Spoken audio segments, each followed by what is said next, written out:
Hey guys, how you doing? Today we're going to be reviewing WandaVision.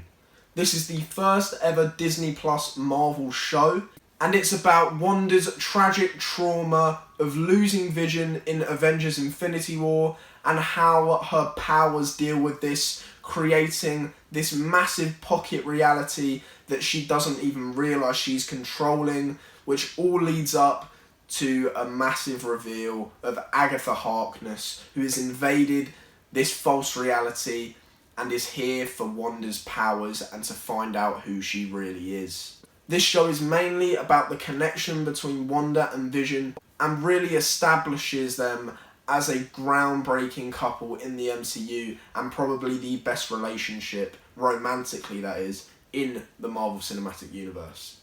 Now there was a lot of hype going into this project, as the last Marvel content we got was Spider-Man Far From Home, which was back in 2019. So it's been a full 2 years since we've got any Marvel content, which created a lot of hype for this show. It had many good trailers, intriguing trailers, that kept it under wraps, as well as story-wise of what was really going on, which was very interesting to go into the series with. Now this is a bit of a weird one for me, because if you'd asked me what I'd rate this show halfway into the season, it was much higher than what it was at the end, which is quite weird. So I will be explaining episode by episode how this all went a little bit downhill. Still a great show in my opinion, we'll get to why. But yeah, it didn't stay at the high standards that it did at the start, in my opinion. So we'll cover the first 3 episodes as a whole. I thought these were very, very good. Now, I've seen a lot of reactions on YouTube of people that sort of look at them and just sort of say that they're the bad episodes. I completely disagree. These episodes are just so creative. Whoever thought of this idea is so smart and deserves to be the writer at Marvel, because it's really ambitious. It's never been done before, and the way they integrate it into actually how it happens and make it make sense, as they explain later on in the season, is just beautiful. Now, if you don't know what I mean, the first 3 episodes are basically sitcom episodes based in different time periods. So, for example, I'm pretty sure the first episode is in the 50s, then second 60s, and then it carries on going like that. Obviously, there are some that we don't see, as we only get 3 main sitcom episodes and some that are mixed. So we do not get every single time period, but you get quite a few. And these episodes really set the mystery. Now, each episode gave a little taste, a little flavour of what could be going on behind the scenes. Obviously, gradually making this more obvious to the audience. Now, episode 1 ended, and I thought it was really ballsy from Marvel not to just give it away straight away to keep that viewership. They trust their audience that they will stick with Marvel and see through the ideas that are at hand, because they give you the smallest bit of flavour of what could be going on in the backgrounds, and funnily enough, everyone came into the hype trend, everyone was guessing what was going to happen. And even though for me it didn't pay off in the end, I do commend Marvel for how they strategise the release dates weekly to keep people guessing about what's happening. That definitely contributed to how successful this show was. So yes, especially in these first 3 episodes, it really made me care a bit more about the relationship between Wanda and Vision. Now, obviously, these two haven't had any other main things based on them in the Marvel Cinematic Universe. They've always been the background characters, side characters in the films they've been in, which makes sense. It's not a bad thing. They had main characters that they had storylines around, and it was the right idea to go with at the time. But I'm glad now with Disney Plus we can really jump in to the relationships and the deeper characters of these side characters in the MCU. Like, I love learning more about Vision and Wanda's relationship. When at the end eventually Vision dies, which we will get to, it actually meant something to me because I saw the connection between the two. And even in their little scenes in the other films, they set that up quite nicely with the little screen time they had. So yeah, essentially the first 3 is just set up, and then the 4th one is a bit different. Now the 4th one for me is up there as one of the best episodes.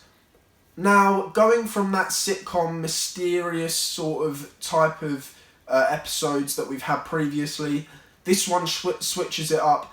This episode is mixed. It's mainly about the backstory of Monica Rambeau. Now, she was in the Captain Marvel film as the little girl, so of course she's connected to superheroes, and it's really smart to put her in the show. This sets up her character for later shows, as she does get powers in WandaVision, which is really interesting. Now, episode 4 opens up with everyone coming back from Hulk's snap in Endgame, which was really, really nice to see. As in Spider-Man Far From Home, we did get that, but it was more of a jokey type of way of showing it, which was fun for a Spider-Man film and fit the tone. But this being a more serious, grounded show, it was really cool to see how chaotic and frightening it actually was for people coming back randomly. Monica's in a hospital, thinking that her mum had just beat cancer, which is really, really sad in the moment, as obviously that was 5 years ago, and Monica thinks she's fallen asleep when she was blipped away 4 or 5 years. So when she's told that her mum died 3 years ago, you see the worry and sadness on her face and confusion, and it's just really, really great visual storytelling.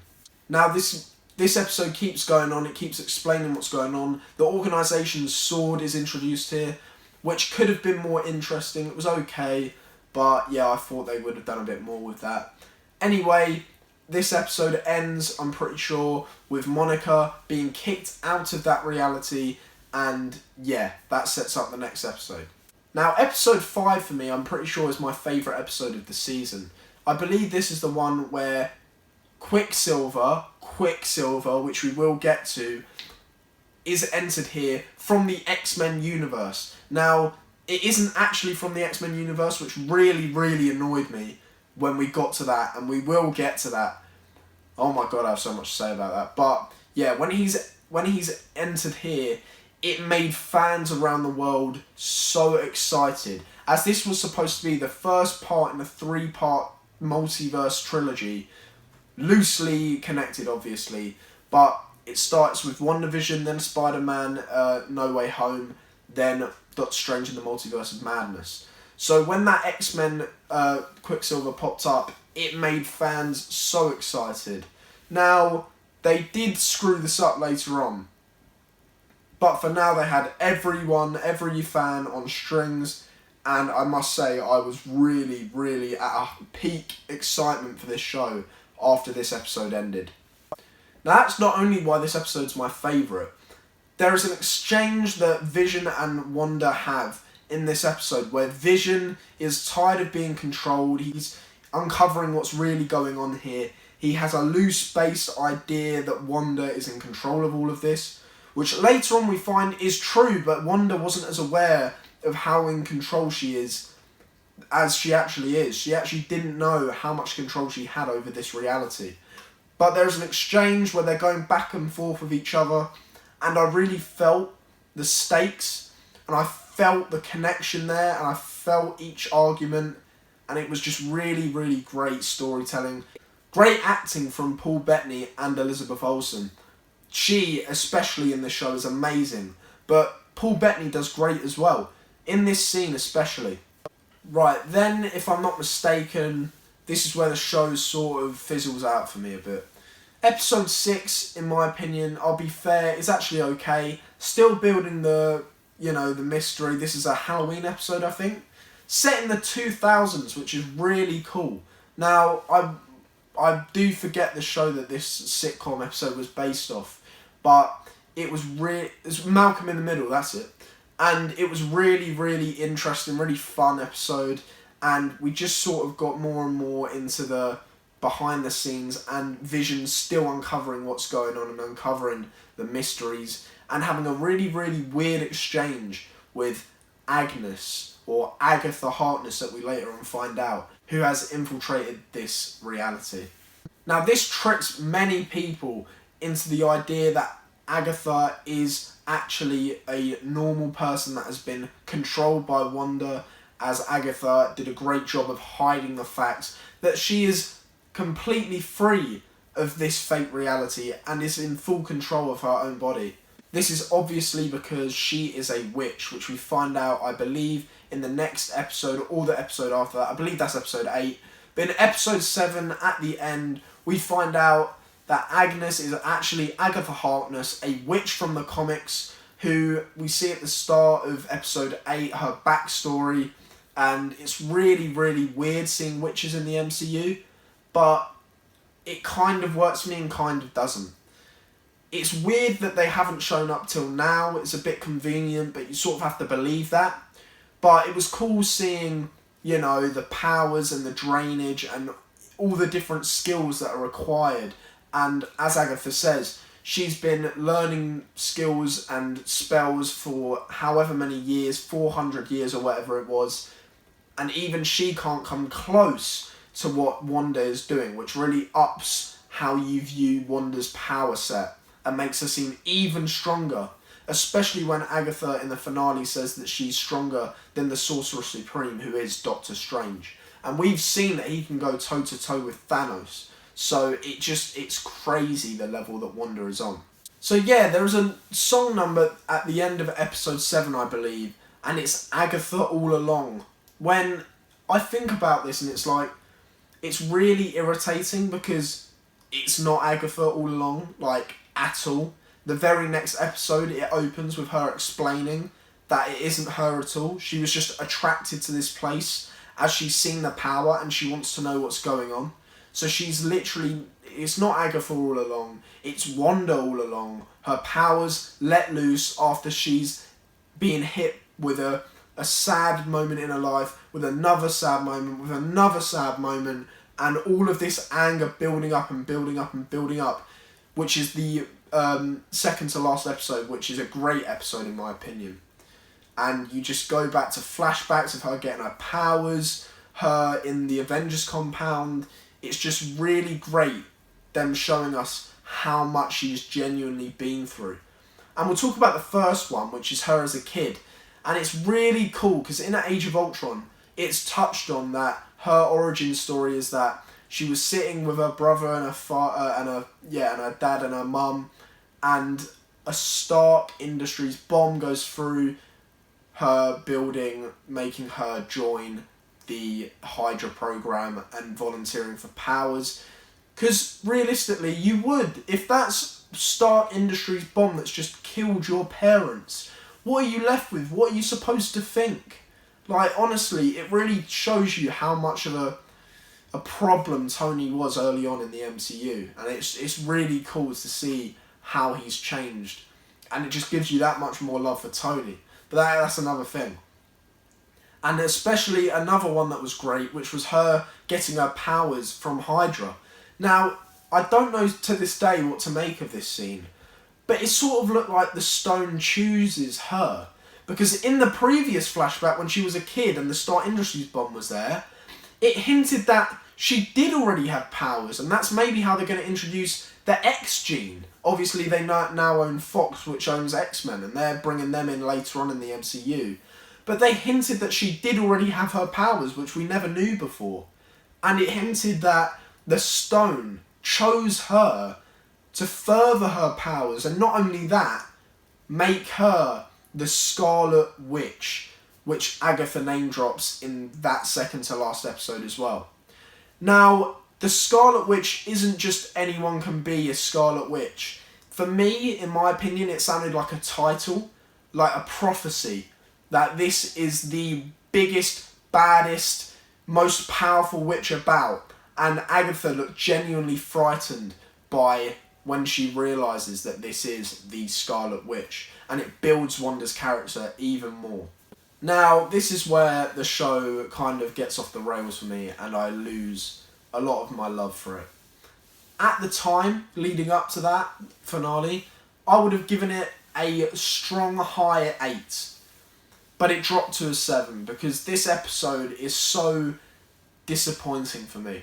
By no means is this bad television.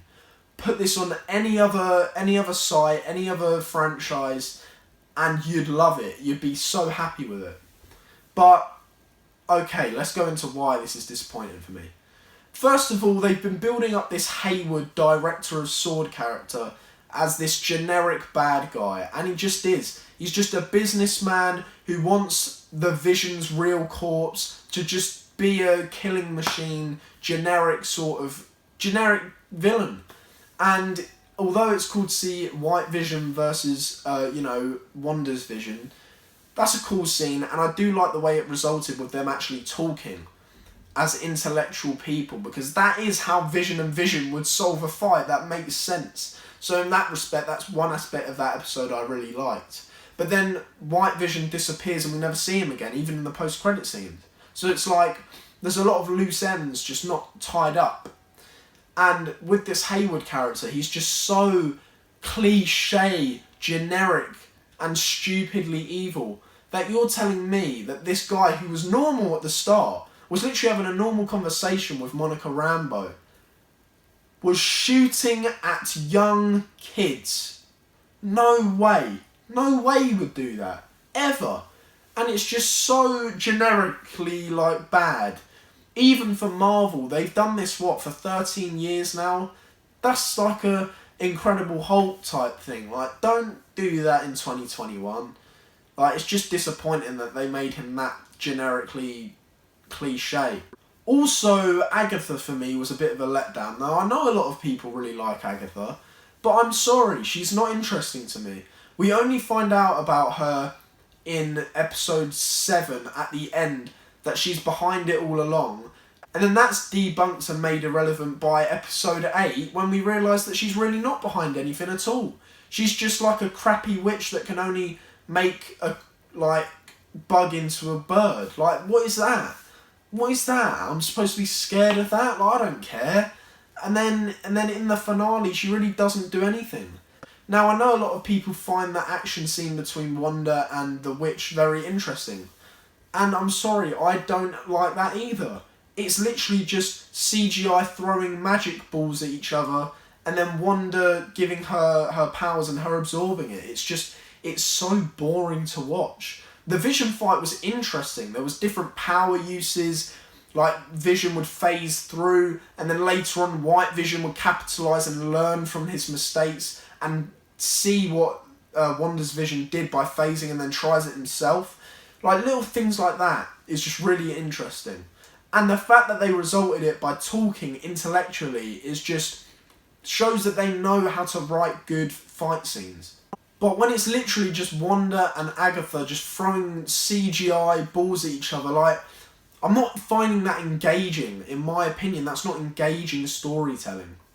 So yeah, by the end, Wanda defeats her by casting a rune around her hex of the town, which is a smart way to end the fight, and I'm glad they did end it in a more interesting, clever way than just Wanda being too powerful for Agatha to contain or something stupid like that. I'm glad that that's how it ended, and I really did think it was a 99% thing that Doctor Strange would show up here. Would perfectly set up Wanda in Doctor Strange 2, which we already know is confirmed to be there. But nothing. The show just ends with a beautiful scene, in my opinion, of the family disappearing and Wanda accepting this, which was really cool. Now, the post-credit scenes of WandaVision are actually quite interesting in setting up future content. The first one covers Monica Rambeau being taken into a theatre by one of the army generals, and this ends up being a Skrull. Now, if you're a Marvel fan, this should be quite obvious for you. Obviously, as Monica Rambeau was in the Captain Marvel film as a little kid, and obviously she knows about the Skrulls and all of that. So Nick Fury wants to meet with her, and as we see in the end of Spider-Man Far From Home, Nick Fury is in a ship up in space, so that's why the Skrull points to space. So it'll be cool seeing Monica Rambeau and Nick Fury interact later on in the MCU. Now, the next post-credit scene is in the mountains, where we see Wanda making tea, only as the camera zooms past her round a corner, and we see that her astro-projected body is reading and learning from the Darkhold, which is really cool to see, as this is a Doctor Strange power, and we hear Doctor Strange's theme, a little bit more sinister this time, a little bit darker, more mysterious, playing in the background. setting her up for Doctor Strange in the Multiverse of Madness. And then we hear her kids crying for help. Now this is very key, as her kids in this universe has disappeared, has, died, as well as her Vision. So this only for me tells me that the multiverse is happening. It's set up quite clearly here at the end. We obviously know that that's where Doctor Strange 2 is going, and Spider-Man No Way Home. But yeah, this show tells us that her kids from another multiverse is calling for her help, which is really cool. And if we're not going to get Doctor Strange, at least we got his theme song. So yeah, overall this show is very, very good, but for my harsh MCU standards, I will have to drop, as that finale for me was pretty disappointing. So yeah, I'll give this show a 7 out of 10. It's a high 7, but I'm sorry I cannot give it an 8. It just dropped the ball a bit too much for me, so yeah. Let me know if you disagree. I'm pretty sure some of you will, but it's cool. Leave me your thoughts in the comments, and yeah, I'll see you later. Bye guys.